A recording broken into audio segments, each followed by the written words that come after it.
ذرة شرا يره، الذهب بالجرام والأعمال بالذرة. فمن ثقلت موازينه فأولئك هم المفلحون، ومن خفت موازينه فأولئك الذين خسروا أنفسهم في جهنم خالدون، تلفح وجوههم النار وهم فيها كالحون. ألم تكن آياتي تتلى عليكم فكنتم بها تكذبون؟ قالوا ربنا غلبت علينا شقوتنا، أهلنا أموالنا مزارعنا متاجرنا، غلبت علينا شقوتنا وكنا قوما ضالين، ربنا أخرجنا منها فإن عدنا فإنا ظالمون. قال اخسأوا امكثوا يا أهل الجنة خلود بلا موت ويا أهل النار خلود بلا موت. قال النبي عليه الصلاة والسلام إن لجهنم 70,000 زنا، مع كل زنام 70,000 ملك يجرونها. لمن؟ لي ولك والأختي والأختك والأبوي وأبوك وجاري وجارك والعياذ بالله، والعياذ بالله. هذا كيف نقدر؟ إنما المؤمنون الذين إذا ذكر الله إنما المؤمنون الذين إذا ذكر الله وجلت قلوبهم وإذا تليت عليهم آياته زادتهم إيمانا وعلى ربهم يتوكلون. الذين آمنوا وتطمئن قلوبهم بذكر الله، ألا بذكر الله تطمئن القلوب. قال النبي عليه الصلاة والسلام نعمتان مغبون فيها كثير من الناس، الصحة والفراغ. وتعلق العبد تفرغ العبادة أمر صدرك غنى وأسد فقرك، وإن لم تفعل ملأت يدك شغلا ولم أسد فقرك. من أمسى وهمه الدنيا فرق الله شمله وجعل فقره بين عينيه، قال النبي عليه الصلاة والسلام ولا ينام من الدنيا إلا ما كتبه الله له. ومن أمسى همه الآخرة جمع الله له شمله وجعل غنى في قلبه، وقال الدنيا تأتيه وهي راغمة. من كانت الدنيا همه ألزم الله قلبي 4 خصال: هما لا ينقطع منه أبدا، وشغلا لا يتفرغ منه أبدا، وفقرا لا يبلغ غناه أبدا، وأملا لا يبلغ منتهاه أبدا. قال هناك يعني وإلا تتركوك فيها كركب الوحش بالبرية.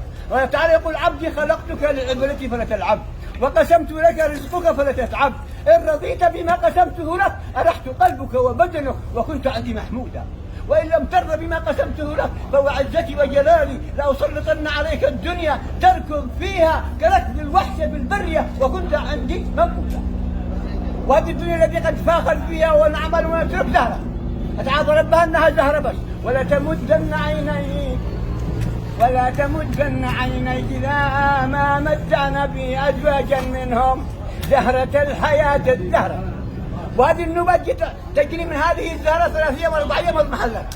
ولا تمدن عينيك إلى ما متعنا به أزواجا منهم زهرة الحياة الدنيا لنفتنهم فيه ورزق ربك خير وأبقى. وأمر أهلك بالصلاة واصطبر عليها لا نسألك رزقا نحن نرزقك. قال أحد الصحابة إن الدنيا قد ولت حذا مع باقي منها إلا صبابة كصبابة الإناء، وإنكم منتقلون لا دار لنا ولا لها. قال النبي عليه الصلاة والسلام مثل الدنيا على الآخرة كمثل الرجل يوضع أصبعه باليم بماذا يرجع بلد. هذه الكلام نغتنم هذه الفرصة، هذه الساعة يعني حتى المغيب، لأنها فرصة قد مشينا يعني قد وعظونا الناس كثير بهذه ما شاء الله، بهذه يعني المواعظ، بهذه المشاعر. هذا اليوم أفضل يوم، هذا اليوم حبيب الكرام نمشي يعني إذا قالوا لنا المشرفين نخرج بالذكر حتى تغاب، وكذلك أينما كنا ونحن بالذكر. قال النبي عليه الصلاة والسلام ما من ساعة تمر على ابن آدم لم يذكر الله فيها إلا كانت عليه حسرة وندامة يوم القيامة. الحرب الذكر جهاد. النبي عليه الصلاة والسلام قال هل أدلكم بخير أعمالكم وأزكاها عند مليككم وأرفعها في درجاتكم وخير لكم من إنفاق الذهب والفضة وخير لكم من أن تلقوا عدوكم فتضربوا أعناقهم ويضربوا أعناقكم. قالوا بلى يا رسول الله. قال ذكر الله. أفمن شرح الله صدره الإسلام فهو على نور من ربه فويل للقاسية قلوبهم من ذكر الله. أخوف آية في القرآن فمن يعمل مثقال ذرة خيرا يره ومن يعمل مثقال ذرة شرا يره. قال النبي عليه الصلاة والسلام: ما منكم من أحد إلا سيكلمه الله ليس بينه وبينه ترجمان، فينظر إلى أيمن منه فلا يرى إلا النار تلقاء وجهه، فينظر إلى أيمن منه فلا يرى إلا ما قدم، وينظر إلى أشأم منه فلا يرى إلا ما قدم. قال يعني وينظر إلى ما بين يديه فلا يرى إلا النار. اتقوا النار ولو بشق تمرة. جاء رجل يقول: يا رسول الله دلني على دعاء أدعو به.